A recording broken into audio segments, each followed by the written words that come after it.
Skies turn to red, cities echoing cries. Countdown clock ticking till the end of rise. Dust in the air, fire filling the skies. Planet in panic, I can see it in the eye. Last days on earth was a hope and our fate. Love letters left unread, but it's too late. Okay, let's be honest. Lately, the news has been pretty anxiety-inducing, right? Yeah. Russia, Ukraine, U.S., and China, nuclear threats. It's enough to make anyone wonder if the world is like teetering on the edge of some major catastrophe. And, a lot of our listeners have been sending in questions about this. So you sent over a fascinating collection of articles and reports on this very topic. And I think it'd be great to kind of, dive into this with you, try to separate fact from fiction, get a handle on what the real risks are that we're facing. Yeah, I mean, for sure, the current geopolitical landscape is, it's complex, right? I mean, it's definitely fraught with tension. Yeah. And while it's, super important to approach all of this with a level head, Right. try to avoid sensationalism and all of that. But I think there are undoubtedly several flashpoints around the globe that demand our attention. Absolutely. So let's sort of map out those hotspots, maybe to start. What are the areas of conflict that you see potentially escalating? Well, I mean, obviously, I think the Russia-Ukraine war is a major factor here. Yeah. The conflict itself is tragic enough, but it's those ripple effects that are really alarming. Right. I mean, it's destabilized that whole European security structure. Right. And we're seeing, the refugee crisis, the energy crisis, and just a heightened sense of anxiety, I think, among those NATO members. Yeah, and maybe for those who aren't as familiar, NATO is it stands for the North Atlantic Treaty Organization. It's essentially a military alliance that was formed after World War II to counter the Soviet Union. So it's it's interesting how this regional conflict has brought those sort of Cold War anxieties like right back to the surface. Yeah, exactly. And it's not just Europe we need to be thinking about. The relationship between the United States and China is increasingly strained, and Taiwan is really, really at the heart of this tension. Yeah. China claims Taiwan as part of its territory, but Taiwan, operates independently, and the U.S. has pledged to defend Taiwan if China attempts to take it by force. So it's like it's a really delicate balancing act here with the potential for miscalculation on either side. Precisely, and then just to kind of add fuel to the fire, both countries are flexing their military muscle in the South China Sea, further raising the stakes. Right. Okay. So we have these like two major power struggles kind of playing out. But, as you said earlier, we need to be careful about jumping to conclusions. So how do these like tensions actually translate into a real risk of global conflict? I mean, what are the specific events or actions that you think could trigger a wider war? Yeah. Well, that's where things get really interesting. One of the most concerning scenarios, at least as I was reading through this stuff, is the possibility of a military accident or a miscalculation. Imagine a situation where, I don't know, a plane is shot down by mistake, or maybe a naval exercise is misinterpreted, as some kind of aggression. Yeah, I mean, in a climate of heightened tension, it feels like those incidents could just like easily spiral out of control. Exactly. And then, there's this whole new dimension of cyber warfare, right? Which adds this whole other layer of complexity and risk to everything we're talking about. One of the reports that you sent actually described a major cyber attack on critical infrastructure as the modern equivalent of Pearl Harbor. Ooh, that's a chilling thought. Could you elaborate on that a little? I mean, what do they mean by that? Well, just imagine, a really, really sophisticated cyber attack that basically cripples, a nation's power grid, shuts down their financial systems, or disrupts their communication networks. Right. I mean, the impact on a country's ability to function, could be catastrophic. And in a tense geopolitical climate, an attack like that could easily be perceived as an act of war, provoking a swift and potentially devastating military response. Yeah. And the scary thing is that, attributing a cyber attack can be incredibly difficult, right? I mean, it's not always clear who's behind it. And that just makes, retaliation even more complicated and risky. It's almost like a ghost war, happening in the digital shadows. Exactly. And because cyber warfare is, relatively new, the rules of engagement are still being established. So that increases the potential for, misinterpretation and escalation. It's a wild card. It's a wild card that we need to be very, very concerned about. Yeah. And then, of course, there's the elephant in the room, nuclear weapons. The sources you provided paint a pretty sobering picture, I would say, of the current nuclear landscape. Yeah, the situation is undeniably concerning. We're seeing this trend toward nuclear proliferation, right? Which basically means more countries are acquiring nuclear weapons or the technology to build them, and that obviously increases the risk that these weapons could be used, either intentionally or even accidentally. Right. And when you have actors like North Korea, which are notoriously unpredictable and they have this history of provocative actions, it just makes the whole situation feel that much more volatile. Absolutely. Yeah. Absolutely. And we can't forget about the existing nuclear superpowers either, right? Yeah. The US, Russia, and China. Right. I mean, they possess arsenals that are capable of just causing global devastation. Yeah, which brings us to this concept of the doomsday clock, which is mentioned pretty frequently in these reports. Yeah. Can you explain to our listeners what the doomsday clock actually represents and why it's relevant to this conversation? Sure. Yeah. So the doomsday clock, it's this symbolic clock. It's maintained by the Bulletin of the Atomic Scientists. Okay. And this is a group of experts who basically they assess these global threats and risks. And the closer the clock is to midnight, the closer they believe we are to some kind of global catastrophe. And I understand it's been kind of creeping closer and closer to midnight in recent years, which is pretty unsettling, to be honest. That's correct. Yeah, the clock currently stands at 90 seconds to midnight. Wow. Which really reflects this growing concern, I think, among scientists and policymakers about the state of the world. And the factors that they consider. It's not just nuclear risks. It's also climate change, biosecurity threats, and these kind of disruptive technologies.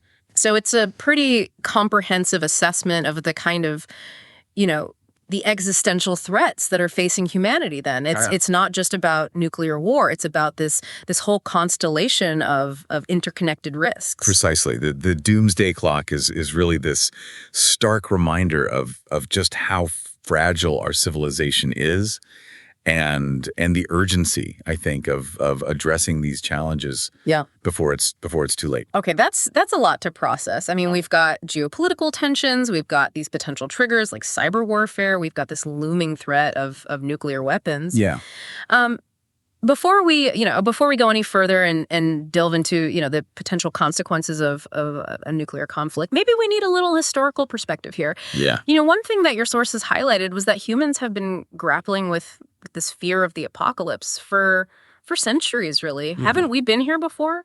Absolutely. Absolutely. I mean, this fear of the end of the world, it's deeply ingrained in human history and culture. I mean, from ancient prophecies to all the modern doomsday predictions. I mean, there's always been this fascination with this idea that everything could just, come to an abrupt end. It's true. It's, we'll explore this whole cultural fascination with the apocalypse a little bit later. But for now, let's focus on those historical parallels.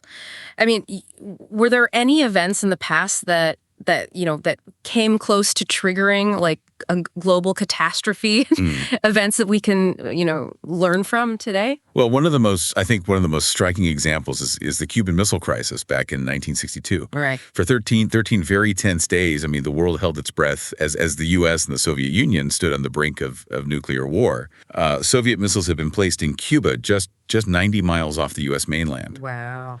And the Kennedy administration was determined to remove them, even if it meant, using military force. So how did we manage to avoid, total disaster? I mean, what lessons can we draw from that experience? Well, the Cuban Missile Crisis was, I think, a masterclass in diplomacy and strategic communication. Albeit under immense pressure. Right.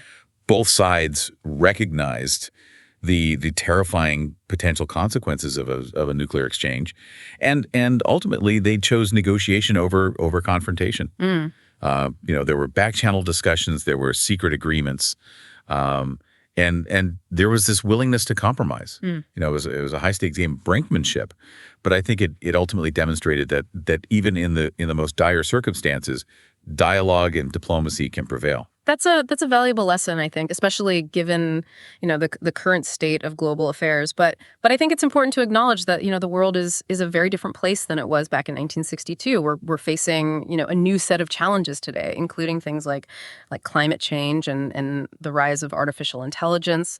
Both of which, by the way, have been framed as potential doomsday scenarios in some of the sources that you provided. Yeah. So are those anxieties justified?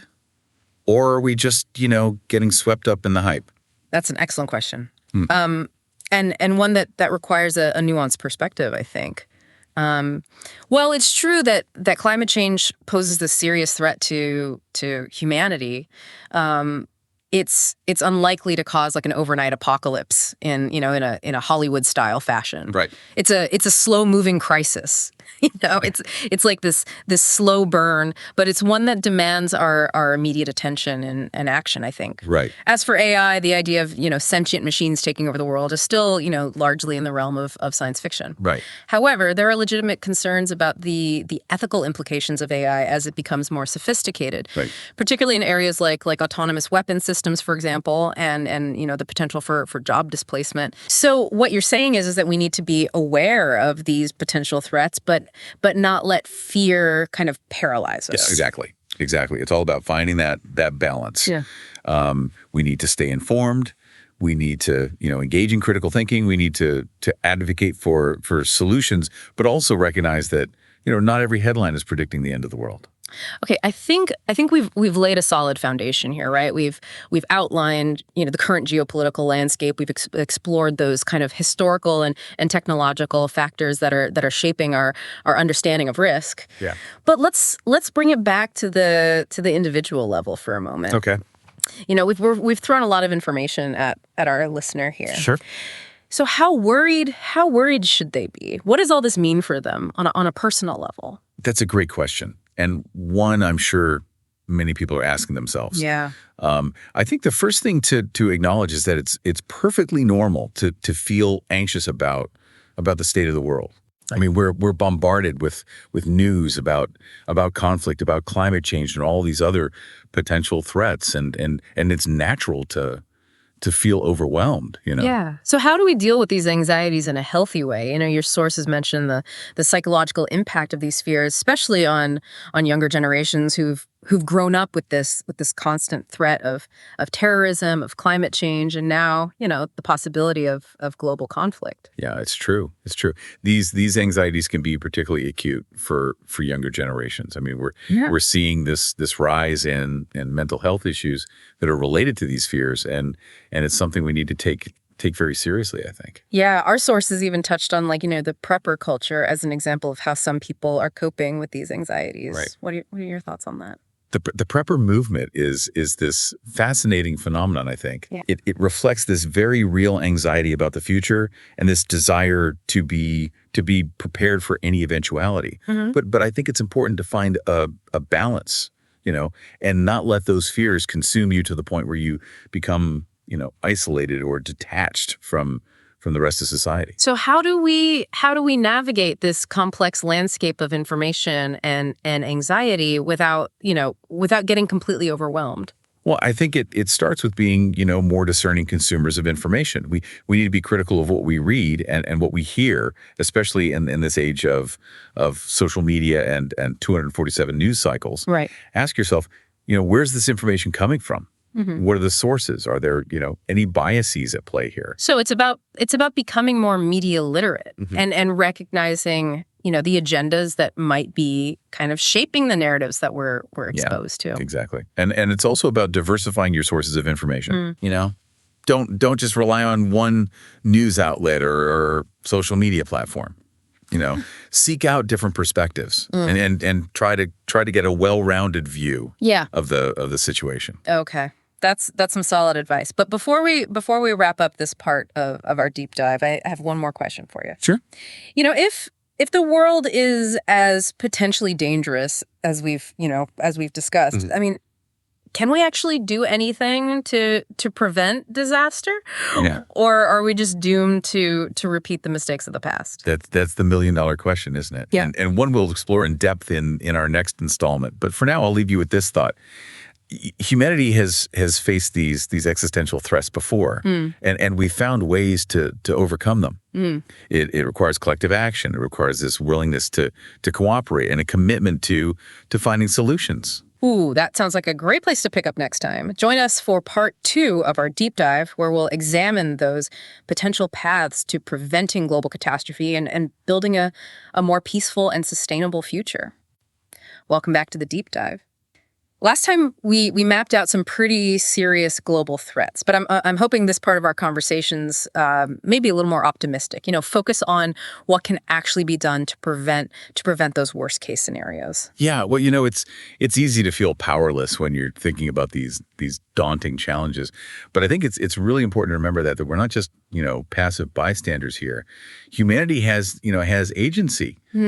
There are concrete steps, I think, that we can take to mitigate these risks and try to steer ourselves toward a more positive future. Okay.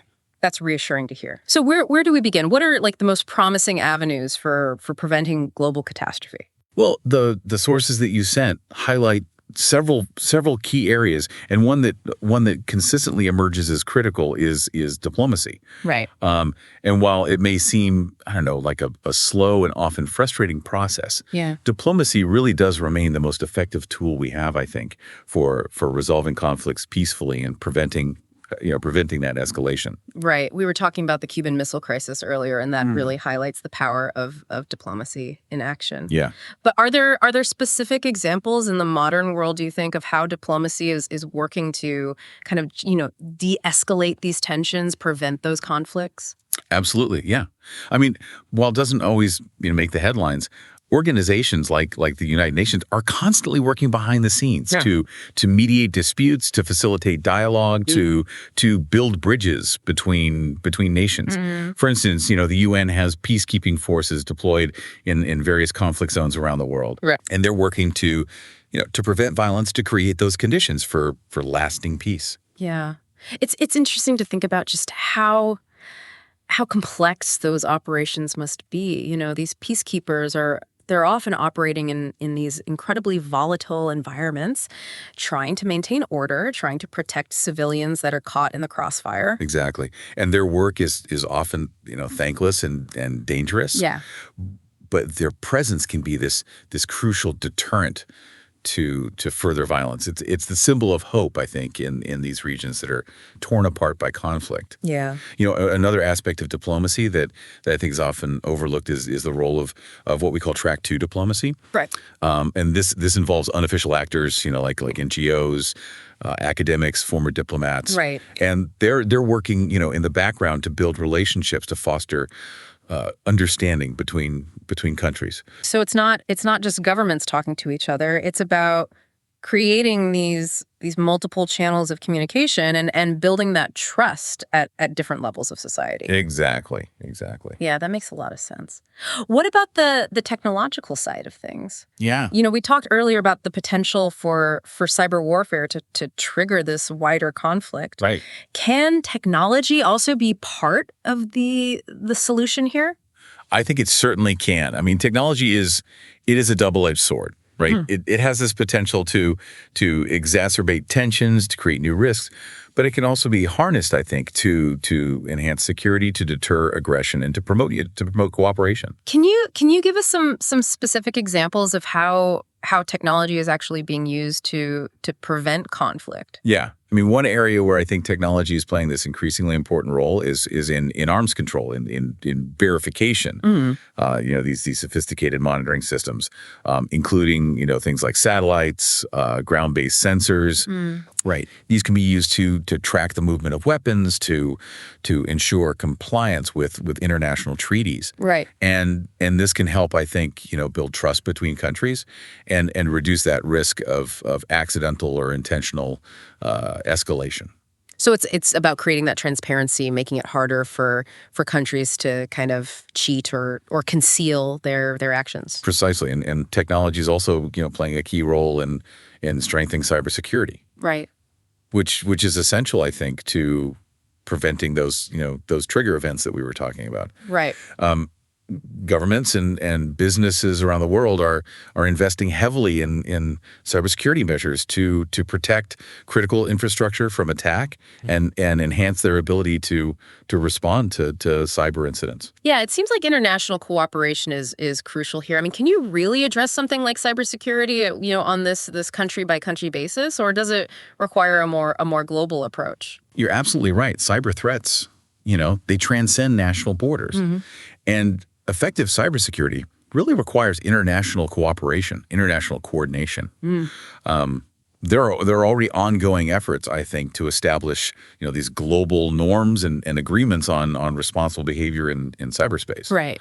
But I think more needs to be done to bridge that trust gap between nations and develop a shared understanding of the rules of the game, so to speak. Okay.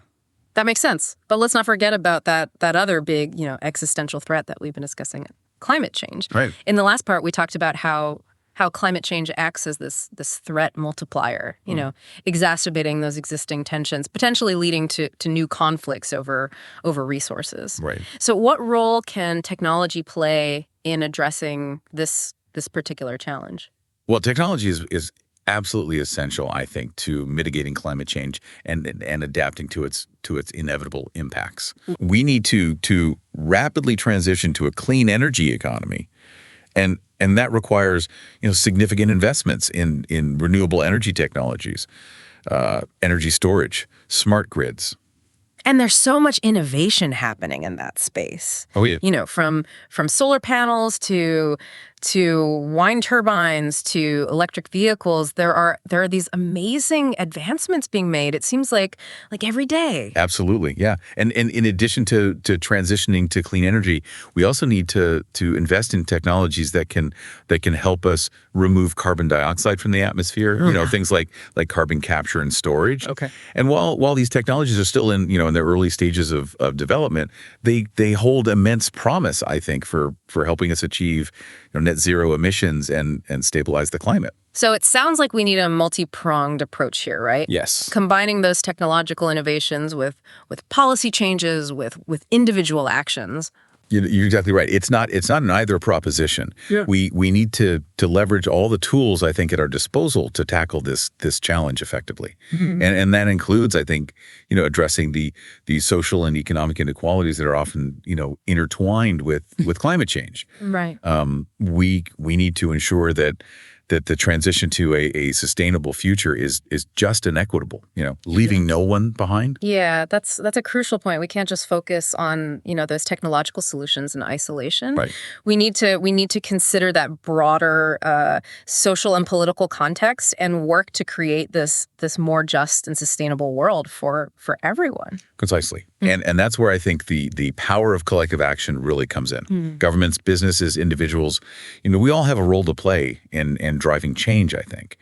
We need to move beyond this kind of short-term thinking and recognize that investing in diplomacy, tackling climate change, promoting global cooperation, these are not just idealistic goals. These are essential for our collective survival. Yeah, it sounds like a daunting task, but also, incredibly inspiring, knowing that we have this power to shape the future, that our actions, both big and small, can actually make a difference. Exactly. And one of the most encouraging trends that I've observed in recent years is this growing global movement, particularly among young people, demanding action on climate change, calling for a more peaceful and just world. Yeah, it's like there's this rising tide of awareness and activism pushing those leaders to take these challenges seriously. Absolutely. And that's where I find hope, I think. It's in the resilience of the human spirit, our capacity for innovation and collaboration, and our unwavering belief, I think, in a better future. Okay, I'm feeling a lot more optimistic after that conversation. It's easy to get bogged down in the doom and gloom of the headlines, but it's important to remember that we're not powerless here. We can all be those agents of change working together to build a more peaceful and sustainable world. I couldn't agree more. The challenges are real, but so are the opportunities. And it's up to us to seize those opportunities and create the future we want. So where do we go from here? We've explored the threats, we've discussed the potential solutions. What's the next step in our deep dive? Well, we've been focusing on those real world threats Yeah. and the tangible steps we can take to address them. Right. But I think it's also important, I think, to explore the psychological and cultural dimensions of this conversation. Mm-hmm. We've touched on humanity's enduring fascination with the apocalypse. Right. But I think it's worth delving deeper into that phenomenon and understanding how it shapes our perceptions of the world. Yeah. How it shapes our anxieties about the future. Oh, that's a fascinating topic. I mean, why are we so drawn to these end of the world stories? Is it purely entertainment, or is there something deeper going on? That's a question we'll explore in our next installment. Okay. We'll delve into the world of pop culture, from movies and books to video games and music, and we'll try to unpack that enduring appeal, I think, of apocalyptic narratives and what they reveal about our hopes and fears for the future. Okay, I'm really looking forward to that conversation. It sounds like a fascinating and thought-provoking way to wrap up our deep dive into the state of the world. So join us next time as we explore the cultural fascination with doomsday and what it tells us about ourselves. Welcome back to the deep dive. So far we've explored some pretty heavy stuff. Yeah. Global conflict, nuclear threats, climate change, all very real, very pressing issues. But for this final part, we're shifting gears a bit to something, well, a little more entertaining.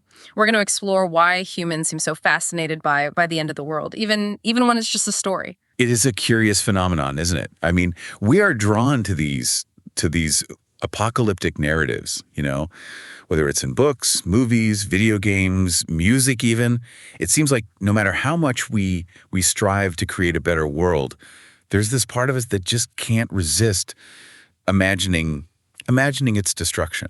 Yeah, exactly. And it's not a new thing either, right? I mean, your sources pointed out that these end of days stories have been around for centuries. Oh, absolutely. Long before, Hollywood blockbasters and zombie video games. Yeah, apocalyptic themes they're deeply woven into the fabric of human storytelling, I think, dating back to ancient myths, religious texts.